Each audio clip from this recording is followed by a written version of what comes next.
करने वाले हैं principles of management. Last 2 videos से हमारा यही टॉपिक चल रहा है।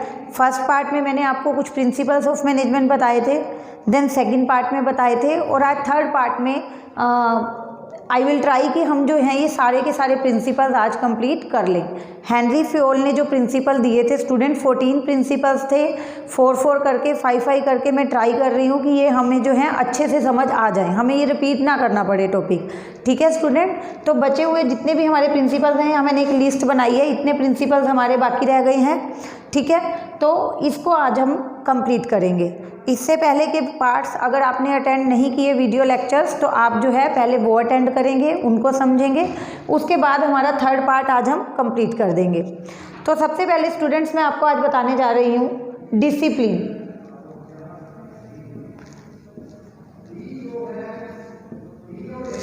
ठीक है, आज हम डिस्कस करने जा रहे हैं one of the main principle of management given by Henry Fayol, that is discipline. तो आपको नेम से भी बहुत अच्छे से क्लियर हो गया होगा कि डिसिप्लिन में क्या होता है। ठीक है, डिसिप्लिन हमें अब एज अ स्टूडेंट, आप स्टूडेंट हो तो आपको भी कई लोग कहते हैं कि डिसिप्लिन में रहा करो, हर चीज़ एक डिसिप्लिन में होनी चाहिए। ठीक है, हर एक काम डिसिप्लिन में होना चाहिए। लेकिन डिसिप्लिन क्या होता है स्टूडेंट? डिसिप्लिन होता है सेट ऑफ रूल्स जिन्हें हमें ऑब्जर्व करना होता है, जिन्हें हमें फॉलो करना होता है। ठीक है, अगर हमें जो रूल्स बताए हुए हैं, अगर ओबीडेंटली हम उन रूल्स को फॉलो कर रहे हैं, उन रूल्स को ब्रेक नहीं कर रहे, ठीक है, और इन केस अगर कोई रूल ब्रेक कर भी रहा है तो उनके लिए पेनल्टी प्रोविजंस बनाए गए हैं, उसको बोला जाता है डिसिप्लिन। तो हेनरी फ्योल ने इसको मैनेजमेंट के प्रिंसिपल्स में क्यों डाला? क्योंकि हेनरी फ्योल का कहना था कि कंपनी में, एक बिजनेस ऑर्गेनाइजेशन में भी डिसिप्लिन होना बहुत ज़रूरी है। चाहे उस कंपनी के सुपरवाइजर्स हो, चाहे उस कंपनी के एम्प्लॉयज़ हो, बट सबको डिसिप्लिन में रहना ज़रूरी है, सबको रूल्स जो हैं वो फॉलो करने ज़रूरी हैं। इवन मैं तो कहूँगी कि टॉप लेवल के जो सुपीरियर्स होते हैं वो ज़्यादा डिसिप्लिन में रहें तो अच्छा है, क्योंकि जो लोअर लेवल के एम्प्लॉयज़ हैं वो भी उनको देख के इंस्पायर होंगे डिसिप्लिन को फॉलो करने के लिए।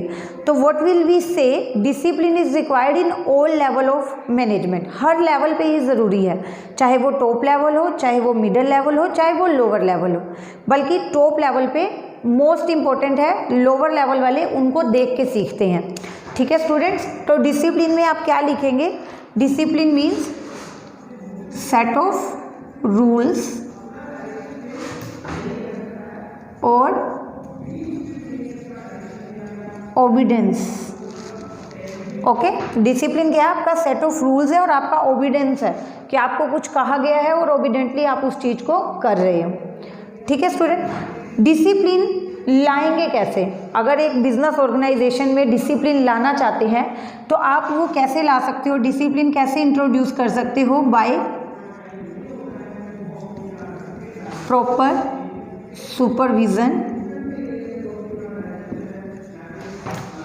प्रॉपर सुपरविज़न करके, हर किसी के काम पर नज़र रख के कि कौन कब आ रहा है, कौन कब जा रहा है, कितना टाइम वो रेस्ट कर रहे हैं, कितना टाइम वो बातें कर रहे हैं, मतलब उनको आप अच्छे से सुपरवाइज़र करो। और जहां आपको लगे कि डिसिप्लिन ब्रेक हो रहा है वहां पे आप उनको समझा सकते हो, और even you can introduce some penalty provisions.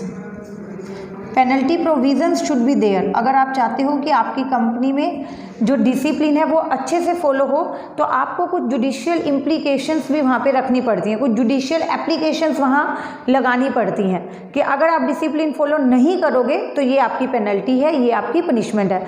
Students, आप खुद सोचो कि एक एम्प्लॉय जो डिसिप्लिन में है, वो टाइम पे आता है, टाइम पे जाता है, प्रॉपर काम करता है, and there is one other employee जो लेट आ रहा है। ठीक है, और हम लेट आने वाले को कुछ नहीं कह रहे, वो जब मर्जी आ रहा है, जब मर्जी जा रहा है, मतलब वो डिसिप्लिन में नहीं है। तो इसको देख के क्या होगा, जो बाकी एम्प्लॉयज़ हैं उनको भी लगेगा कि हमारा डिसिप्लिन में रहने का क्या फ़ायदा, हम क्यों डिसिप्लिन फॉलो करें जब वो नहीं कर रहा और उसको कोई पनिशमेंट भी नहीं मिल रही।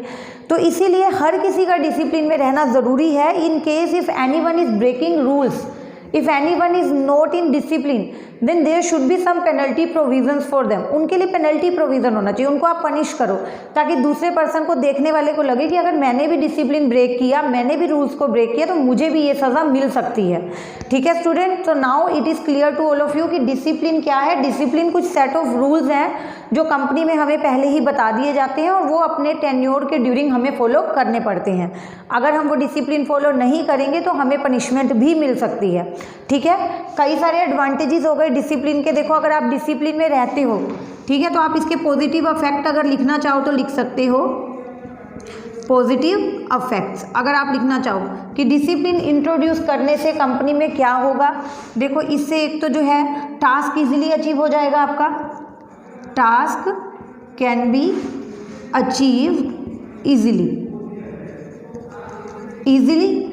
As well as efficiently. आप अपने टास्क को अचीव कर सकते हो क्योंकि देखो हर पर्सन डिसिप्लिन में है, हर पर्सन टाइम पे अपने काम को पूरा करके दे रहा है, तो ऑब्वियस सी बात है कि कोई कन्फ्यूज़न नहीं होगी, कोई मिसअंडरस्टैंडिंग नहीं होगी और आपका टास्क आपको अचीव हो जाएगा।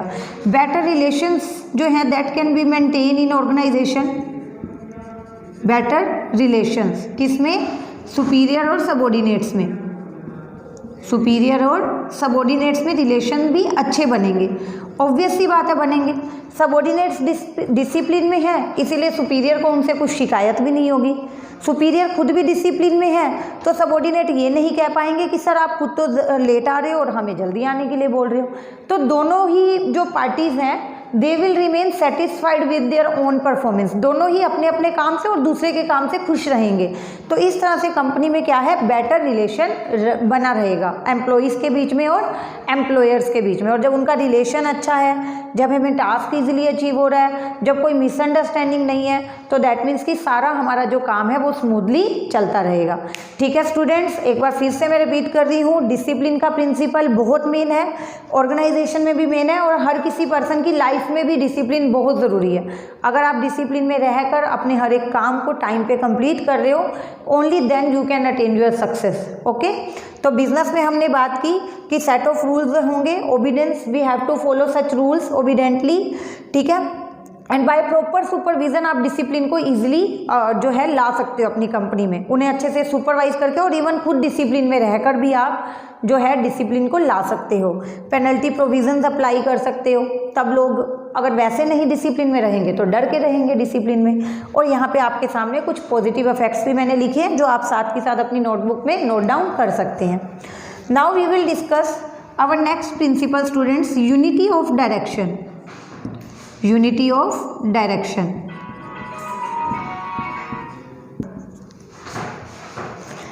तो नेक्स्ट हमारा प्रिंसिपल है student unity of direction. Unity of direction, unity of direction क्या कहता है, there must be one plan for one unit, one plan for one unit. एक यूनिट के लिए एक ही प्लान होना चाहिए और उस प्लान को मॉनिटर करने के लिए, उस प्लान को बनाने के लिए, सुपरवाइज करने के लिए भी वन हेड होना चाहिए। मीन्स कि one plan for one unit and one head for one plan. एक यूनिट के लिए, पूरी एक यूनिट के लिए एक ही प्लान होगा और उस एक प्लान को बनाने वाला एक ही हेड होगा। बिल्कुल सिंपल, यहाँ आपको देखो स्टूडेंट्स ये क्लियर हो गया होगा कि एक यूनिट के लिए एक ही प्लान बनेगा, मतलब जितने भी एम्प्लॉयज़ उस यूनिट में काम कर रहे हैं उन सबको एक ही टारगेट को अचीव करने के लिए अपने एफर्ट्स करने हैं और वो प्लान बनाने वाला, सारी एक्टिविटीज़ को मॉनिटर करने वाला हेड एक ही होना चाहिए। ठीक है, ताकि कोई कन्फ्यूज़न ना हो, कोई क्लैश ना हो, कोई ओपिनियन का डिफरेंस वहाँ पर मैटर ना करे।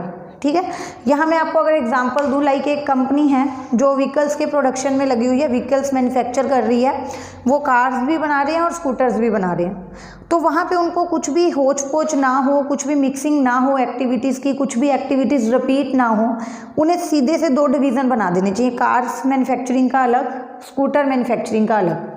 दो डिवीज़न हो गए, दोनों डिवीज़न में एक हेड है, एक मैनेजर कार मैन्युफैक्चरिंग डिवीज़न का हेड है और एक स्कूटर मैन्युफैक्चरिंग डिवीज़न का हेड है। अब जो वो मैनेजर है वो पूरी अपनी विंग देखेगा, अपनी यूनिट देखेगा कि कितने एम्प्लॉयज़ हैं, क्या काम कर रहे हैं, कैसे खरीदना है, कैसे बेचना है। और जो दूसरा मैनेजर है वो अपने स्कूटर मैन्युफैक्चरिंग डिवीज़न को देखेगा तो इस तरह से क्या हो गया कि एक यूनिट में जितने भी एम्प्लॉय काम कर रहे हैं, they all will direct their efforts towards the achievement of one task. एक ही टास्क को अचीव करने के लिए वो अपने सारे एफर्ट्स लगाएंगे। ठीक है, तो स्टूडेंट्स यहाँ पे यूनिटी ऑफ डायरेक्शन आपको क्लियर हो गया कि एक यूनिट के लिए हमने एक प्लान बनाया है। इससे क्या होगा, आपको पॉजिटिव इफेक्ट अगर मैं यहाँ लिखने जाऊँ कि इसमें आपको क्या पॉजिटिव इफेक्ट्स मिलेंगे देखने को। ठीक है, स्पेशलाइजेशन का बेनिफिट मिलेगा, स्पेशलाइजेशन का एडवांटेज आपको मिलेगा ना स्टूडेंट, क्योंकि एक मैनेजर एक ही तरह की डिवीज़न में बार बार एक्टिविटीज़ करेगा तो he will become expert in doing that activity. ठीक है, नो मिसअंडरस्टैंडिंग, कोई मिसअंडरस्टैंडिंग नहीं है। आप एम्प्लॉयज़ अपनी अपनी डिवीज़न में काम कर रहे हैं, उनको पता है हमारा क्या टारगेट है और उस टारगेट को अचीव करने के लिए हमें क्या करना है, सबको क्लियर है। ठीक है, रिसोर्सिस का ऑप्टिमम यूटिलाइजेशन होगा, ऑप्टिमम यूटिलाइजेशन ऑफ रिसोर्सिस, क्योंकि सबको सब कुछ क्लियर कर दिया, जितने रिसोर्सिस उन्हें चाहिए थे वो उनको दे दिए, तो वो जो है रिसोर्सिस को अच्छे से प्लानिंग के साथ यूज़ करेंगे और ना ही कोई एक्टिविटी यहाँ पे रिपीट होगी। पहले पूरा जो है एक प्लान तैयार हो जाएगा, एक शेड्यूल तैयार हो जाएगा, उसके अकॉर्डिंग जो है वो काम करेंगे। स्टूडेंट यहाँ पे आपको याद आ रहा होगा कि मैंने आपको अपनी पहले वाली वीडियो में एक प्रिंसिपल पढ़ाया था, यूनिटी ऑफ कमांड। तो आपको लग रहा होगा कि ma'am unity of command and unity of direction दोनों में क्या डिफरेंस है।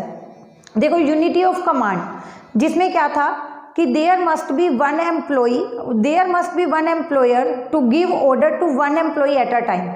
एक एम्प्लॉयर एक ही एम्प्लॉय को ऑर्डर देगा जिससे कि एम्प्लॉय कंफ्यूज ना हो और उसकी एफिशिएंसी बढ़े। ठीक है, और यूनिटी ऑफ डायरेक्शन में होता है कि एक यूनिट, एक विंग के लिए एक हेड होना चाहिए जो सारी ही एक्टिविटीज़ को सुपरवाइज करे। तो इन शॉर्ट अगर हम कहना चाहें कि जो यूनिटी ऑफ कमांड था, स्टूडेंट यहाँ लिख देती हूँ मैं कि जो यूनिटी ऑफ कमांड था वो क्या कर रहा था, इंक्रीज एम्प्लॉइज एफिशिएंसी, एम्प्लॉइज़ की एफिशिएंसी को इम्प्रूव करने के लिए था कि एक एम्प्लॉय को एक एम्प्लॉयर ऑर्डर दे, उसको कोई कन्फ्यूज़न ना हो, वो टाइम पे अपने काम को पूरा कर सके। जबकि स्टूडेंट जो यूनिटी ऑफ डायरेक्शन है उससे किसकी एफिशिएंसी इंप्रूव होगी, यूनिटी ऑफ डायरेक्शन जो है वो इम्प्रूव करेगा एफिशिएंसी ऑफ होल ऑर्गेनाइजेशन, पूरी ऑर्गेनाइजेशन की एफिशिएंसी इससे बढ़ेगी, क्योंकि ऑर्गेनाइजेशन में जो है हमने डिविजन्स बना दिए, अलग अलग यूनिट बना दी, अलग अलग यूनिट को एक अलग हेड दे दिया कि आप अपनी यूनिट को देखो, अपनी यूनिट के लिए जो प्लान बनाना है बनाओ, जो बजट बनाना है बनाओ, जैसे एम्प्लॉइज से काम करवाना है करवाओ, हमें तो रिजल्ट चाहिए। तो now it is clear to all of you कि यूनिटी ऑफ डायरेक्शन और यूनिटी ऑफ कमांड में क्या डिफरेंस है। यूनिटी ऑफ कमांड एक पर्टिकुलर एम्प्लॉय के लिए था कि एक एम्प्लॉय के ऊपर एक हेड, यूनिटी ऑफ डायरेक्शन पूरी ऑर्गेनाइजेशन के लिए है कि एक जो डिवीज़न है, एक जो यूनिट है, उसका एक अलग प्लान हमें बनाना है। ठीक है स्टूडेंट्स, तो ये दोनों प्रिंसिपल्स आप अच्छे से रिवाइज करें।